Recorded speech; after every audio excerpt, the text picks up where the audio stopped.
as you go from lap to lap and looking for speed, but it's still a second lap. Look at that, pretty solid. We talked about repeatability. 24.68 to a 24.63, pretty solid. Yeah, very consistent. Here's the third lap about to be completed from Mike Conway. It is 224.581, so just a little slower, but not much. Very solid. Mike started 27th in the 500 last year and finished 18th. And Bob, we know you love your dad's root beer. I do indeed. There's nothing that I enjoy quite like a dad's root beer with a little ice cream once in a while. I can sure go for that right now, as a matter of fact. Boy, it's as sunny as it's looked on the track. We haven't seen the sun. I don't think we've seen the sun here since Wednesday, and it's coming out, and it's going to make the track a little slower probably. Here's the checkered flag from Mike. Fourth lap is 224.433, so the average is 224.583, and he is P7. Down to Robbie Floyd, who is with Thomas Schechter. And Robbie Buell, who's up in the booth. Your team principal was talking about the under tray. Were those your only problems today? No, just a lot of push from when we went out. I don't know, the balance changed a massive amount. I went full front left weight, maximum soft on the front bar, and just a massive amount understeer. We're still lacking speed somewhere, but why I came in was just so much push. So, I mean, we had some parts that we just got in that we needed to change anyway that the other cars have got. So, you know, we're going to put those in, come back out and practice, and then requalify this car. Although the weather won't be the bonus, it's going to get warmer later, guys. But he was not in the throttle. He had to back out, so he'll looking to be full throttle a little bit later, Bob. That will be part of the drama played out later this afternoon here in Pole Day at the Indianapolis Motor Speedway. Stay with us for more on Versus. Ryan Hunter-Reay on the Indianapolis Motor Speedway. Second lap, 223.741. So he's had both laps in the high 223s. We are at the Indianapolis Motor Speedway. If you're just joining us, welcome to Pole Day. A new format this year will determine the top 24 starters between now and 4 o'clock. The track will close for a half hour between 4:30 and 6. 9 cars, the fastest 9 cars in the 24, will shoot it out for the pole position. And Ryan Hunter-Reay cannot be happy with the speed that he's getting. Now you can tell that he's not happy just with the way that the car is coming off of the corners. Also, the track temperature has shot up. As soon as we saw all this clear sun, now it's jumped up to 89 degrees. It wasn't that long ago. It was down in the 60s and 70s. That makes a big difference on how the car grips in the corners. Well, the forecast was for temperatures in the mid-80s today and possibly upper 80s tomorrow, and that is just much warmer than we have had all week long. I mean, we had days in which the high was 58. And that's the key. We haven't seen it all week long. So when you say we're getting up to 89 degrees of track temperature, we haven't seen that. So these guys have no data this year to say, let's make this aero adjustment for that rise in track temperature. Fourth lap for Ryan Hunter-Reay is 223.641. 223.731 is the 4-lap average for Ryan Hunter-Reay, who is at the moment the slowest in the field. Let's talk to Mike Conway. Lindy? Well, Mike, you say you think your run was all right. How'd the temperature affect you out there? I think maybe it affected a little bit. Obviously from this morning it was a little bit cooler, but I think I'm fairly happy with the run. It was consistent and we stayed in the mid 22.4, so I think it's okay. I mean, we beat a fair few cars, and I mean, all we can hope is just that not many people go quicker than us and we stay in the top 20 group and that we don't have to go back out again. But, you know, it's that waiting game now, so we'll see. So plan now, you just sit and wait and see? Pretty much. We can maybe look at some things that we could try if we have to go out, obviously, but at the moment we're just going to wait and see if we have to.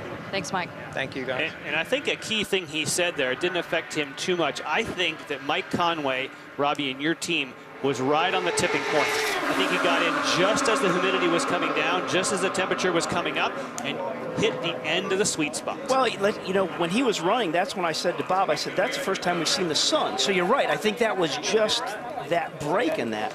And, you know, I hope Mike doesn't have to be looking to go back. I think he's kind of softened that a little bit. I think you should be pretty safe at a 224.5 average to be up in that top 24 break point. Here's another rookie at the Indianapolis Motor Speedway, Mario Robincini, graduate of the Firestone Indy Light Series, driving for Conquest Racing.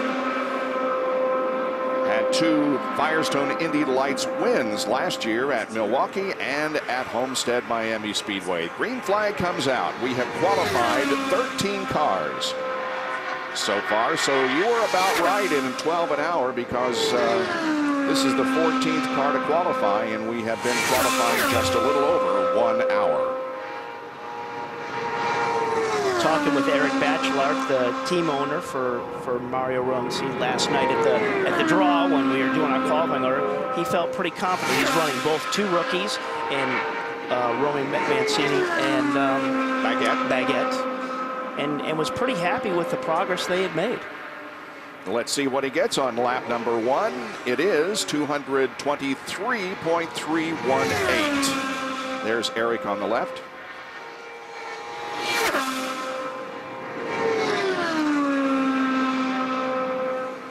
Again, Eric, as an owner, also is a guy that raced here, so he has that insight. So when he sits down with his drivers, he can say, "Oh no, this is the way you play the game at this racetrack. Don't let this get into your head. That's okay. We'll be fine tomorrow." If you need to do that. I couldn't help but flash back to the soundbite we saw, only a little while back, where he said, "We were 26 on the grid. We thought we were safe." Right. What can I say? We missed it.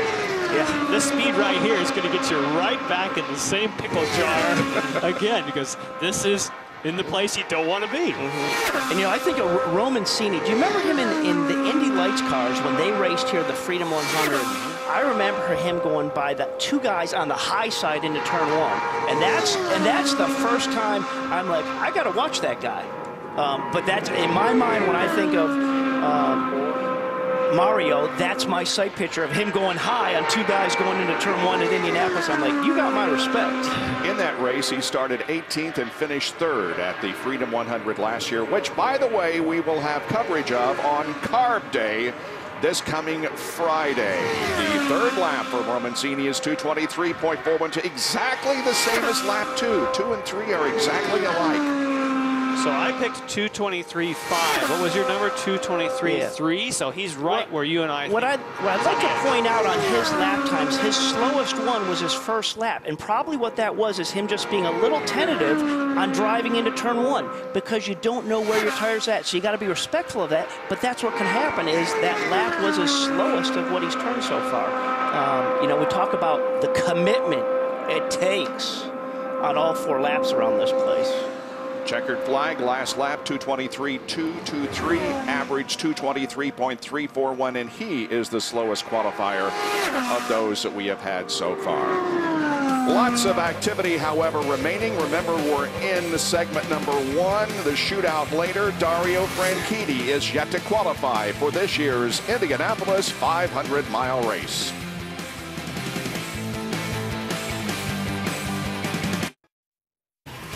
It's been an eventful first hour for qualifying for the Indy 500. Alex Tagliani, Jackaroot's pick did not disappoint.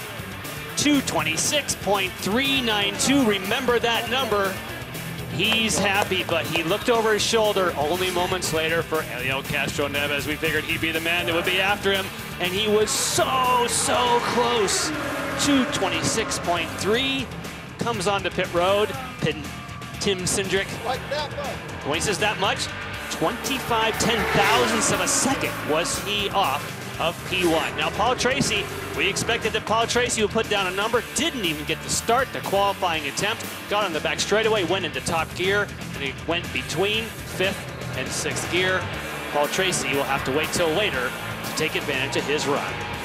Yes, he said 25 ten-thousandths of a second difference between Tagliani and Castroneves over 10 miles. Here's Hideki Muto on the racetrack for Newman Haas Racing. Hideki Muto has had 2 starts at Indianapolis. His best start was in 2008, 9th, and his best finish was 7th that same year. Here's the white flag. His 2 laps so far, now 3 laps. 225.324, second lap identical to the first. That's the second time we've seen that, identical laps.